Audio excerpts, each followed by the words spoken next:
தமிழர் திருநாள் என்று அழைக்கப்படும் பொங்கல் பண்டிகை உழவர்களின் வாழ்வுடன் பின்னி பிணைந்த திருவிழாவாக கொண்டாடப்படுகிறது. இது உழவர் திருநாள் என்றும் அறுவடை திருநாள் என்றும் அழைக்கப்படுகிறது. நற்றிணை, புறநானூறு, ஐங்குறுநூறு ஆகிய பாடல்களில் தை மாத நீராடல் பற்றிய குறிப்புகள் உள்ளதால் சங்க காலம் முதலே தைப்பொங்கல் கொண்டாடப்பட்டதை தெரிந்து கொள்ளலாம்.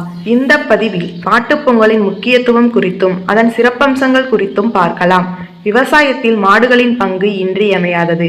இத்தகைய மாடுகளுக்கு நன்றி செலுத்தும் விழாதான் மாட்டுப்பொங்கல். மாடுகள் இல்லாமல் பல்லாயிரம் ஆண்டுகள் விவசாயம் செலுத்தியிருக்க முடியாது. மாட்டு சாணம், சிறுநீர் ஆகிய விவசாய இடுபொருட்களுக்கு அறுவடை செய்த நெல்லை போரடிக்கவும் நெல்லை வீட்டிற்கு கொண்டு வந்து சேர்க்கவும் மாடுகள் பயன்படுத்தப்பட்டன.